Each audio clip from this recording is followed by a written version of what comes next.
নমস্কার বন্ধুরা, good morning. কেমন আছেন সবাই? আমি সুপর্ণা, আর আমার নতুন আরও একটি ভিডিওতে আপনাদের অনেক অনেক ওয়েলকাম জানাই। আশা রাখছি যে যেখান থেকে আমার এই ভিডিও দেখছেন আপনারা প্রত্যেকেই খুব ভালো আছেন, সুস্থ আছেন। আজকে মঙ্গলবার আর এখন বাজে সকাল 11টা, আর এখন থেকেই আপনাদেরকে সাথে নিয়ে একটা নতুন ভিডিও স্টার্ট করছি। তো ভিডিওটা দেখতে থাকুন, আশা রাখছি ভিডিওটা দেখতে আপনাদের ভালো লাগবে।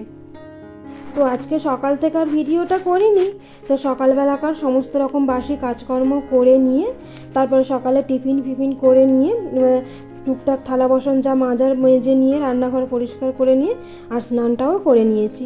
তারপরে তো দেখলেনই যে ঠাকুরের পুজোটাও করে নিলাম। তো তারপর চলে এসেছি এই দিকের ঘরটাতে। তো এই ঘরটা এবার ভালো করে গুছিয়ে নিচ্ছি। আর এখন তো স্কুল পড়া সবই বন্ধ, তো টাইমের কাজটা টাইমে ঠিক হয়ে উঠছে না। তো এই বিছানা গুছাতেই আর কি একটু দেরি হয়ে যাচ্ছে। তো এখন ওই সকালবেলা করে আমিও খুব একটা ডাকতে চাইছি না রিমিকে যে ও একটু ঘুমাচ্ছে, ঘুমাক।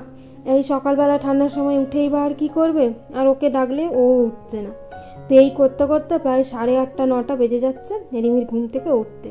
তো তখন আমি আবার অন্য কাজে ব্যস্ত হয়ে থাকি, তার জন্য ঠিকমতো আর এই ঘরটা গুছিয়ে ওঠা হচ্ছে না। তো এই জন্য প্রায় কয়েকদিন হলো এই ঘরটা গুছাতে, মানে বিছানাটাই গুছাতে একটু দেরি হয়ে যাচ্ছে। তো কিছু আর করার নেই, এখন যে কদিন স্কুল ছুটি আছে সে কদিন এখন এই রকমই চলতে থাকবে। ওই আর কি বিছানাটা গুছাতে ঘরের একটু দেরি হয়ে যাবে।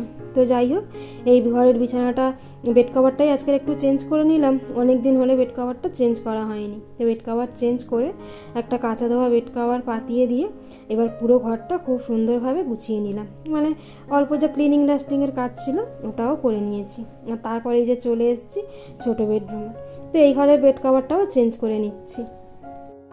আর আমি ওই যেদিনে করে বেড কভার চেঞ্জ করি সেই দিনে করে না দুটো ঘরের বেড কভারই একসঙ্গে চেঞ্জ করে দিই, যাতে আমার কাচতেও সুবিধা হয়। ওই একদিনে দুটো বেড কভার কাচা হয়ে যায়। আবার যখন আবার তুলবো আবার এই দুটো একসঙ্গেই তুলবো। তো এইভাবেই আর কি তুলি। তো যাই হোক, এই দিকের বিছানাটা বেড কভারটা তুলে দিয়ে ভালো করে আবার একটা নতুন কাঁচা ধোয়া বেড কভার পাতিয়ে দিলাম। আর এই যে এখানে ডাইনিংয়ে যে অল্প এবার ক্লিনিং ডাস্টিংয়ের কাজ আছে এটা করে নিচ্ছি। তো কয়েকদিন তো বাড়ি ছিলাম না, তো এসে আর সেইভাবে গুছানোও হয়নি। আর দেখছি বেশ অনেক জায়গায় ধুলো একটু জমে গেছে। তো ওই যতটুকুনি হলো তা নাহলে আবার রান্না করতেও দেরি হয়ে যাবে। এবার তাই চলে আসলাম একেবারে রান্নাঘরে। তো এসেই দেখছেন আগের দিন রাত্রিরে থালা বাসনগুলো তো জল ঝরে গেছে। তো এগুলো এই যে জায়গা মতো গুছিয়ে রেখে দিলাম। আর আজকে সকালে আবার টিফিন খাওয়া যে কটা বাসনপত্র ছিল ওগুলো আবার ঝুড়িতে রেখে দিয়েছি, জল ঝরবে। আর আপনাদেরকে তো বললামই যে সকাল 11টা থেকে ভিডিওটা স্টার্ট করেছি। তারপরে দুটো ঘর গুছানো, ঠাকুরের পুজো দেওয়া, অল্প যা ক্লিনিং ডাস্টিংয়ের কাজ ছিল ওগুলো করে নিতে এখন প্রায় ওই 12টা মতো বেজে গিয়েছে।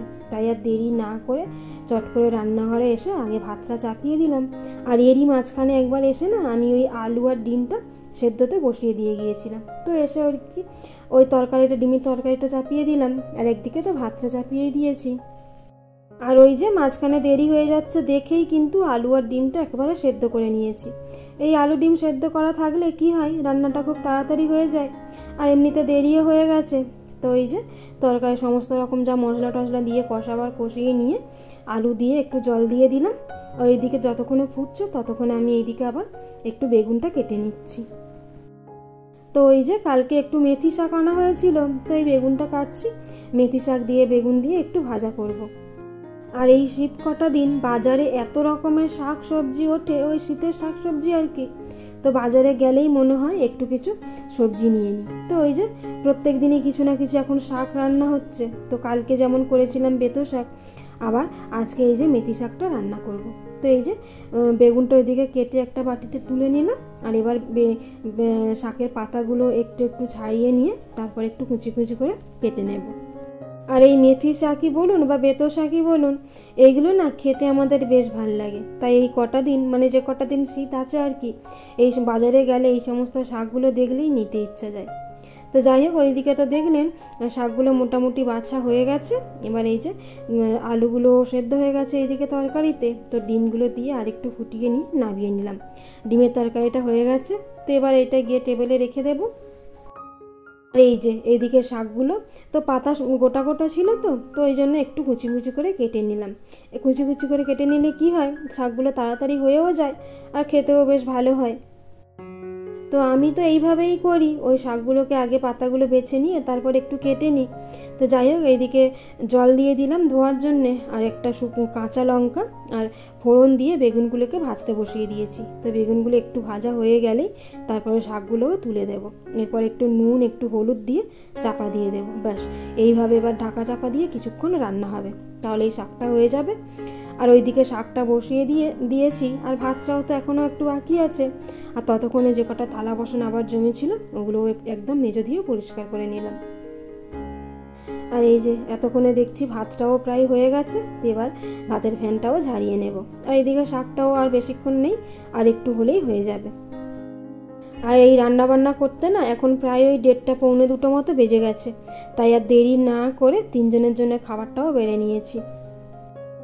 তো রিমির বাবা দুপুরের খাবার খেয়ে আবার একটু বেরোবে, তাই জন্য আর দেরি করলাম না, একেবারে 3 জনের খাবারটা বেড়ে নিয়েছি। তো দুপুরের খাবার দাবার খেয়ে রান্নাঘরে যা টুকিটাকি কাজ ছিল ওগুলোকেও করে নিয়েছি।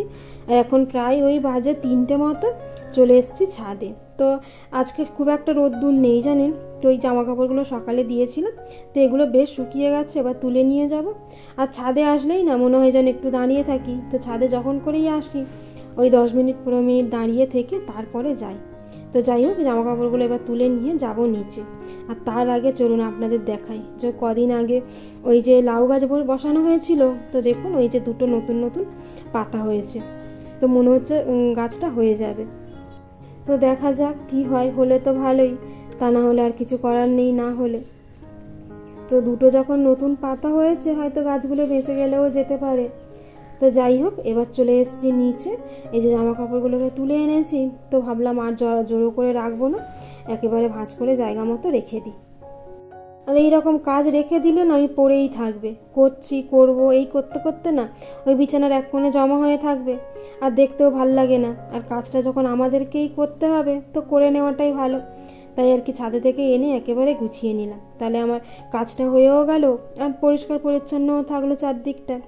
তো যাই হোক, এবার ওই পর্দাগুলো সরিয়ে দিলাম, দিয়ে দুপুরবেলার ঘরটাও ঝাড়ু দিয়ে নেব একেবারে। সেই সকালবেলা তো ঘর মুছেছিলাম, তারপরে আর ঘরটা সেরকমভাবে ঝাড়ু টাড়ু দেওয়া হয়নি, তো ওই যে পুরো ঘরটা একেবারে ঝাড়ু দিয়ে নিচ্ছি। তো চলুন, এই সঙ্গে আমার আগের ভিডিওতে আমার যে সমস্ত বন্ধুরা আমার ভিডিও দেখে কমেন্ট করেছেন নামগুলো নিয়ে নিই। সোমা ভৌমিক, শিখা ব্লগ স্টার, নীতিশ কুকিং, আপনাদের অনেক অনেক ধন্যবাদ। আমার ভিডিও দেখেছেন, তারপরে এত সুন্দর সুন্দর কমেন্ট করেছেন। আশা রাখবো আগামী দিনগুলিতেও এইভাবেই আমার পাশে থাকবেন আর আমার প্রত্যেকটা ভিডিওর সুন্দর সুন্দর কমেন্ট করবেন। আর এরপর কিন্তু আপনাদের সঙ্গে দেখা হচ্ছে অনেক পরে, এখন প্রায় ওই রাত্রির 9টা বাজে। তো সন্ধ্যেবেলাকার সমস্ত কাজকর্ম মিটিয়ে নিয়ে একটু বসে টিভি দেখছিলাম, আর এখন এই যে রাত্রিরে খাবারের ব্যবস্থা করছি। তো আজকে রাত্রিরে ওই বেগুন পোড়া আর রুটি, তো রুটিটা হয়ে গেছে, এবার এই যে বেগুনটা মাখিয়ে নিচ্ছি। ওই একটু নুন, সর্ষের তেল, পেঁয়াজ কুচি আর একটু ধনেপাতা কুচি এই দিয়েই বেগুন পোড়াটা মাখিয়েছিলাম। তো ভিডিওটি তাহলে আজ এখানেই শেষ করছি। আপনাদের সঙ্গে দেখা হবে খুব তাড়াতাড়ি পরবর্তী কোনো ভিডিওতে। ততক্ষণ পর্যন্ত আপনারা ভালো থাকবেন, সুস্থ থাকবেন আর সাবধানে থাকবেন। আর ভিডিওটি কেমন লাগলো কমেন্টের মাধ্যমে আমাকে জানাবেন। যদি ভালো লেগে থাকে তাহলে একটা লাইক করবেন, আর আমার চ্যানেলে যদি নতুন হয়ে থাকেন তাহলে চ্যানেলটিকে সাবস্ক্রাইব করে পাশে থাকতে পারেন।